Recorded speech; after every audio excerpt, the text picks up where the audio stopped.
You get to start this, so you get 1.5 minutes to introduce yourself, please. Okay, I'm Chuck Ruckel. I am your elected Justice of Peace, Place 3-1, office here in Plano, just a couple of blocks north of where we are now, or south of where we are. I have a Bachelor of Science degree from the University of Texas in aerospace engineering, so I am a rocket scientist. And I also have a master's degree from the University of Texas at Dallas in management. I am a graduate of the Leadership Command College, and I'm a graduate of Leadership Plano. I am a registered professional engineer, and I'm a master peace officer. And you're all going, well, how'd you go from engineering to peace officer? Long story, I won't waste your time with it, but call me. While at college, I met the love of my life, Molly, and she's put up with me for over 45 years now, and she watched me transition from engineer to law enforcement to judge. I've been your judge now for this is the first term. I'm looking forward to a second term, and I hope you will all vote for me.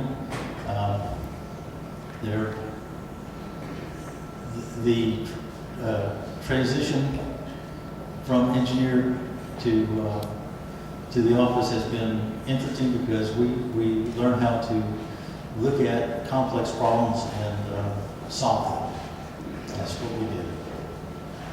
Thank you very much, Chuck. Thomas, you have 1.5 minutes, sir.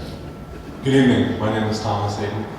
I graduated with my bachelor's in political science from the University of Texas, Dallas, and then continued on to get a master's in political science with a focus in constitutional law, also at UTD. And then I went on to obtain my Juris Doctor from Michigan State University before coming back down here. I decided to run for Justice of the Peace, Precinct 3, Place 1, because I'm an analytical thinker, detail-oriented, and I believe that I can do this job just as well, if not better than, any other person. Thank you for coming out tonight. It's a pleasure to see you all here. Thank you very much, Thomas. Tom, hold on to that microphone because I'm going to pass the first question to you. Currently, the requirements for the Office of Justice of the Peace are length of residency in the state and district, attainment of the age of 18, I think both of you probably achieve that, and voter registration with no legal training or experience required. Do you agree with the current standard, or do you feel some legal background should be necessary for this position? Thomas? I agree with the legal standard as it currently sits. There isn't always a need for formal legal training in a lot of instances. In fact, one of the judges that I respected ever since I first came to UTD a few years ago was Judge Hayden, who ran and has served admirably with an excellent focus on school issues, making sure that the next generation of Texans and Americans are well educated and able to contribute to society. And I say with that as an example, why do we need further requirements? All right, thank you very much, Thomas. Chuck, if you let me just read that question for you one more time. Currently, the requirements for the Office of Justice of the Peace are length of residency in the state and district, attainment of the age of 18, and voter registration with no legal training or experience required.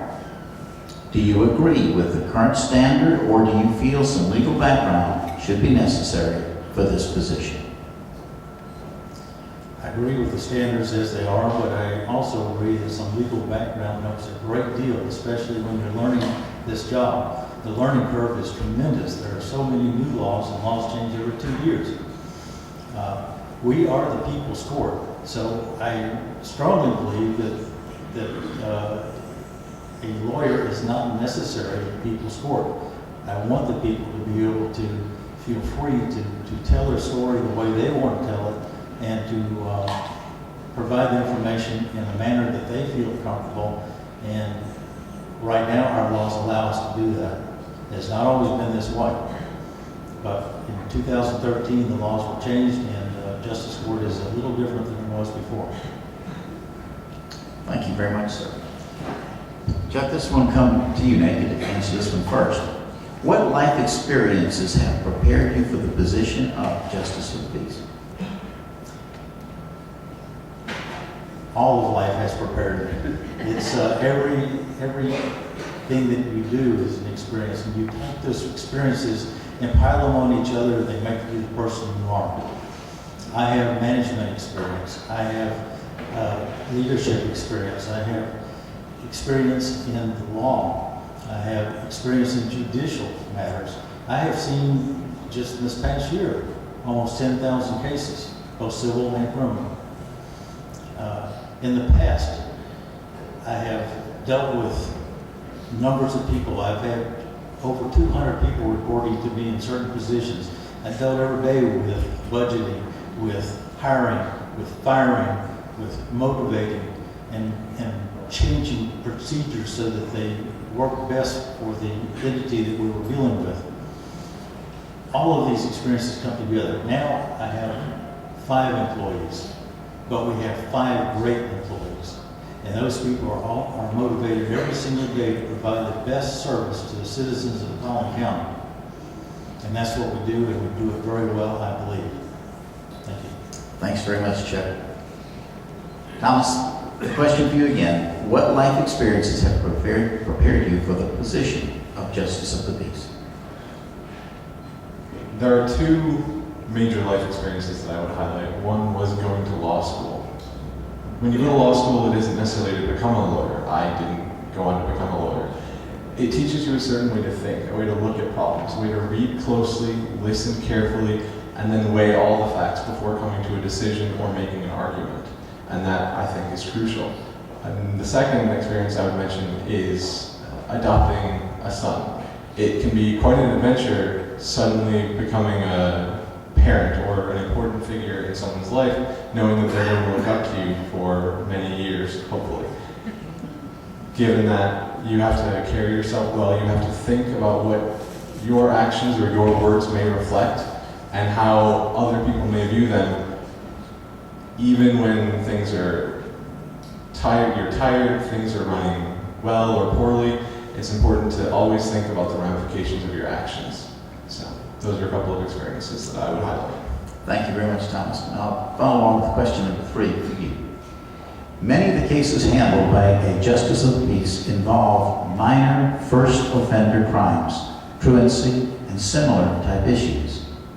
How can you, as a Justice of the Peace, help those appearing in court to become responsible citizens?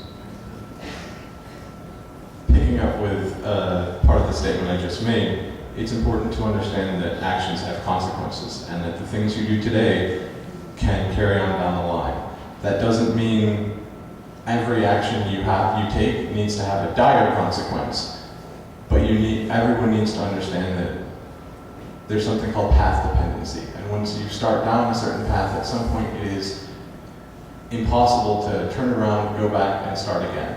So it's important to do what you can in those early times when the path is not yet set in stone to make sure that your future successes turn out to be successful and not failures. Thank you.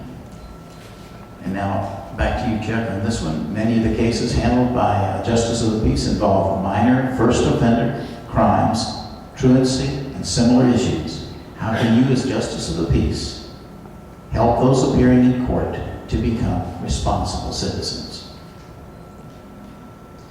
One of the ways that I do it is, let's take truancy for example. When a person comes in, it's generally the parent that causes truancy, not the child, at least the ones I see. Judge Hayden sees the older kids, and so he has a little more problem with the kids than I do. But I see parents that aren't parenting. So what I tell them right up front, I'm not interested in your money. I'm not interested in you going to jail or anything. I'm interested in the child going to school and getting a good education. You do that for me, and here's what I'm going to do for you. I'm going to drop your fine to $10. How about $10? Can you afford $10? I can do that for you if you simply do one thing for me. Have your child go to school every single day for the next 90 days. If you can do that, you're starting a pattern of life that's going to change the way that child is raised and the way that child works. That's how they help themselves. Now, most of them do it, and most of them come back and they give me a big hug and they say, "You've changed my life. I'm so pleased with what I've done." And, okay, 30 seconds. that's what makes the job really feel good for me, is when people come back to me and tell me they appreciate what's being done. Same thing in eviction. Eviction, people a lot of times are just having a tough time. They just need to get over the hump. I can't do anything for them in that, but I can provide them phone numbers and say, here's some churches. Thank you very much, Chuck. Appreciate your comments very much. Now, Chuck, this question comes to you. And, there's a lot of things from the audience side of the equation that we get confused about. And one of those things has to do with the difference between the justice of the peace and a county court at law. Can you clarify this for us? I'll try.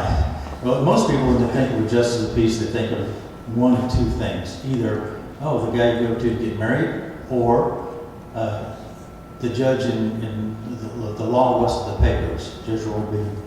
Okay. Well, we're neither.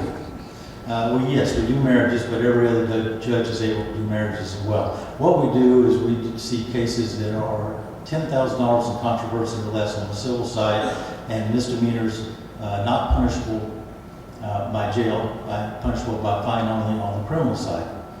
County court at law, they take the next step. They are after $10,000 up to, I believe, it's $100,000, and criminal offenses of B or C are ones that include jail time. The biggest difference is the rules of the court.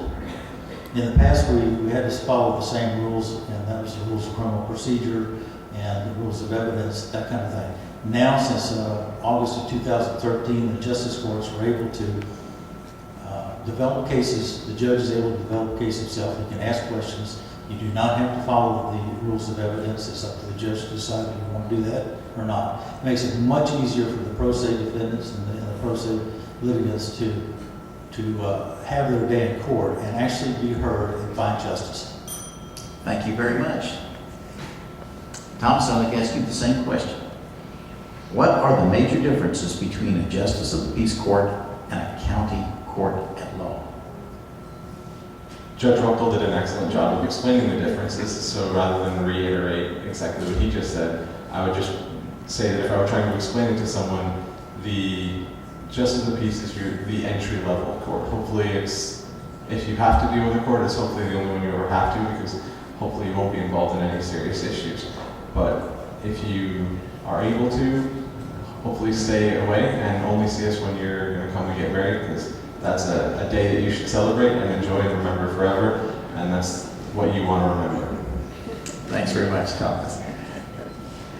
Let's move on to the fifth question, and Thomas, this will come to you first.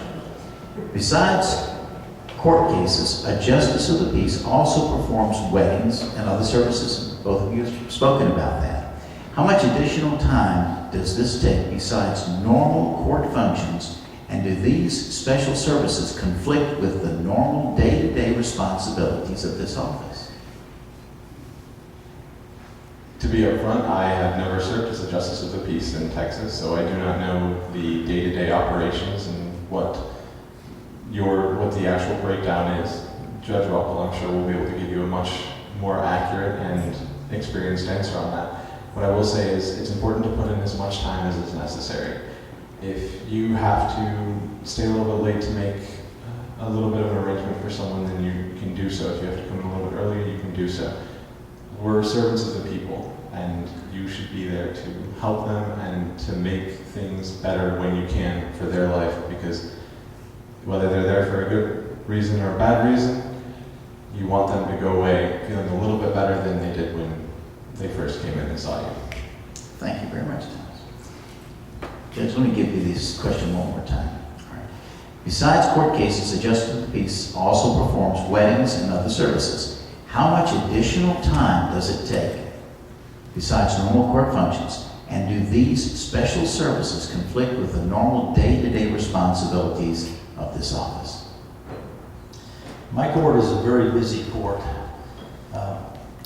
This last year, we saw almost 10,000 civil and criminal cases. I see more civil cases, I have more civil cases filed in my court than any other court in Collin County. That's any other court, district court, county court, or other JP court. We are busy. And by law, those cases have to be scheduled out at least 45 days in advance. So my schedule is set. And what happens is when someone calls to say, I'd like to get married, my clerks put those into the slots that are available. So if a case is settled prior to that 45 days being up, then we have some open time. They may schedule them on my lunchtime, they may schedule them at 4:30 or 5 o'clock. That's my problem. If I miss lunch, so what? I ate too much anymore. So these are things that do not affect the schedule. We come in and do the marriage. It's one of the most pleasant times in my day when I have a marriage. Everybody's really happy with me and nobody's mad at me. It seems like other times at least half the people are mad at me for some reason. But I love the weddings, and they do not take up any of our schedule. Thank you very much, Judge. Appreciate that very much. Now, I'd like to ask you to pass that mic back over to Thomas. Thomas, you get 1 minute now to sum up, so please do. I'd like to take this opportunity, first of all, to thank the Republican Coalition of Collin County and all the people who helped organize this event for taking their time and taking time out of their everyday lives to help allow us to be here and to allow us to help educate the populace. And thank you all for coming out and sitting and listening to us talk. And hopefully we'll see you around the community in the upcoming days and weeks before the election. I decided to run for Justice of the Peace because I firmly believe that I can do this job just as well, if not better than anyone else. I have the skills, I have the background, and I have the determination to serve the community. It's something that I believe everyone should take the opportunity to do at least once in their life, serve the community in whatever way they can. I believe this is the area that my talents are best suited for, and I would like to give back to the community by serving as your Justice of the Peace for Precinct 3, Place 1. Thank you for taking the time to come out and see us tonight, and thank you for your vote in the upcoming months. Thank you, Thomas. Chuck, 1 minute, sir, to capstone the evening. Well, Mr. Hayden believes that he can do this job as well as I can. I don't believe that. I don't think that anybody with no experience, no life experience, no work experience, no management experience, no firing experience can do the job as well as I can do it. I also don't believe that someone who hasn't followed the rules to get here this far should be allowed to take this job. Mr. Hayden has already committed 2 crimes just up to today. Those things are important, that a judge be held to a higher standard and to know what we need to do. His lack of knowledge on the election process is no excuse for not doing the things he needed to do. I think I'm the best person for the job. I appreciate your vote. I look forward to serving you another 4 years. Thank you all tonight. Thank you very much, Chuck. Thank you, and the audience.